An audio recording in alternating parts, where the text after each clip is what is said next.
নমস্কার বন্ধুরা, সভ্য শুভ্র ব্লগসের নতুন একটি পর্বে তোমাদের সকলকে স্বাগত জানাই। গত রবিবার চলে গিয়েছিলাম ঝিলমিল পার্কে। হ্যাঁ, ওখানে একটি ছোট্ট পার্টির আয়োজন করা হয়েছিল আর সেই পার্টির একজন গেস্ট হিসেবে কিন্তু আমি সেখানে উপস্থিত ছিলাম। আর এই দেখো, সবাই কিন্তু সেখানে খেতে বসে পড়েছিল। পরে জানাচ্ছি যে কিসের জন্য এই পার্টিটি আয়োজন করা হয়েছিল। তার আগে দেখো, বেলুন টেলুন দিয়ে কিন্তু বেশ সাজানো হয়েছিল জায়গাটা। আর এইখানে দেখো, সব বক্স বাজিয়ে কত সুন্দর নাচানাচি চলছে। আর এই জায়গাটি দেখো কত সুন্দরভাবে সাজানো, পুরো অ্যাটমসফিয়ারটাই কিন্তু অন্যরকম লাগছিল। আর সত্যি কথা বলতে এই ঝিলটির জন্য কিন্তু এই জায়গাটাকে আরো সুন্দর লাগে। আর এদিকে তো আমার সব বন্ধু বান্ধবরা, পুরনো বন্ধুদের পেয়ে গেলাম, তাদের সাথে একটু গল্প গুজব করে নিলাম। আর তারপরে কিন্তু দেখতে থাকলাম এই যে সামনে দেখো কত সুন্দর নাচ হচ্ছে। ও, সেই নাচ চলছে এখানে। আর সেই নাচের কিছুক্ষণ ভিডিও তুলে নিলাম আমি। তারপরেই কিন্তু আমি এগিয়ে গেলাম যেখানে খাওয়া দাওয়া হচ্ছে সেই দিকটায়। আর এখানে গিয়ে তো দেখলাম অনেক চেনা অচেনা মানুষ খাওয়া দাওয়া করছে। হ্যাঁ, এখানে কিন্তু গিয়ে দেখলাম জয়ন্তদা খাওয়া দাওয়া করছে একদম সামনেই। তারপরে কিন্তু আরো সব চেনা জানা লোকজন খাওয়া দাওয়া করছে। আর এদিকে আমি এগিয়ে যেতেই দেখলাম সৌরভদাকে আজকে খুব সুন্দর লাগছে, খুব সুন্দর করে সেজে গুজে এসছে, একদম লাল পাঞ্জাবিতে দুরন্ত লাগছে। আর তারপরেই কিন্তু আমি আরো দেখতে থাকলাম কি কি রান্না বান্না হয়েছে। এদিকে এই যে আমাদের রাঁধুনি দাদা কিন্তু মাংস সবাইকে বিলি করে বেড়াচ্ছে। আর এইদিকে কিন্তু আরো লোকজন, অনেক লোকজন এখানে খেতে বসেছে, সেগুলো তোমরা দেখছো আমাদের পর্দায়। যাই হোক, তারপরে আমি এই সব দেখাশোনা পালা শেষ হতেই অ্যাকচুয়ালি আমি নিজেও জানতাম না যে কিসের পার্টিতে এসেছি। আমাকে কিন্তু আমন্ত্রণ জানানো হয়েছে, বারবার বলা হয়েছে আসতে হবে, কিন্তু আমি কিন্তু তখনও অবধি জানি না যে কিসের পার্টি।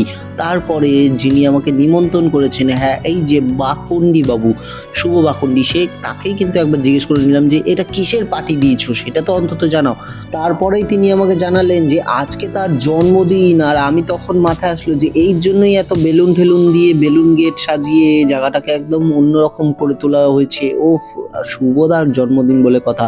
আর তারপরে কিন্তু খেতে বসে পড়লাম। আর এই যে চিপস দিয়ে, ডাল দিয়ে, একেবারে শলা শলা কাঠি ভাত, তার সাথে চিংড়ি মাছ, আলুর তরকারিটা এত সুন্দর হয়েছিল। আর আমি কিন্তু খাওয়া শুরু করে দিলাম। আর যেটা হলো মেন কাজ, একটা যে কোনো অনুষ্ঠানের জায়গায় গেলে আমাদের তো খাওয়াই ধর্ম, খাওয়াই কর্ম, খাওয়াই পরম ব্রত। আর সেই কারণে কিন্তু খাওয়া দাওয়াটা শুরু করে দিলাম। আর একেবারেই কিন্তু তখন 3:30 প্রায় বেজে গিয়েছে। আর খিদে একদম, পেটে টান টান উত্তেজনা।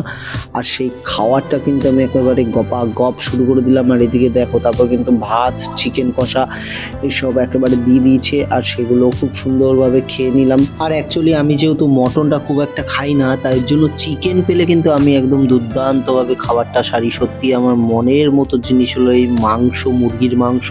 আর এদিকে কিন্তু এই কুকুরটা খুবই ডিস্টার্ব করছিল, বারবার পায়ের মধ্যে খোঁচাচ্ছিল, এই আমাকে দে, আমাকে দে।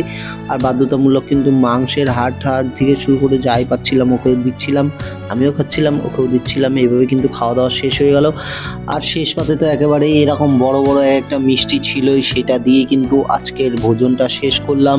সত্যি কথা বলতে খাবারগুলো কিন্তু সব একেবারে দুর্দান্ত ছিল। আর খাওয়ার শেষে আমি একটু টহল দিতে বেরালাম, পুরো এলাকাটা ঘুরলাম। ঘোরার পরে এই খেজুর বাগানে এসে উপস্থিত হলাম। আর দেখলাম এখান থেকেই সব খেজুরের রস তৈরি হচ্ছে। আর জায়গাটা কিন্তু আমার দুর্দান্ত লাগলো, পার্টিটাও দুর্দান্ত ছিল। ভিডিওটি কেমন লাগলো তা কিন্তু অবশ্যই কমেন্ট বক্সে কমেন্ট করে জানাবেন। যদি ভালো লেগে থাকে তাহলে একটা লাইক করে দেবেন। আর আমাদের চ্যানেলে যদি নতুন হন তাহলে চ্যানেলটিকে সাবস্ক্রাইব করে দেবেন। আর আমাদের পেজে নতুন হলে পেজটিকে ফলো করতে ভুলবেন না। দেখা হবে পরবর্তী ভিডিওতে। ততক্ষণ অবধি ভালো থাকবেন, সুস্থ থাকবেন। ধন্যবাদ।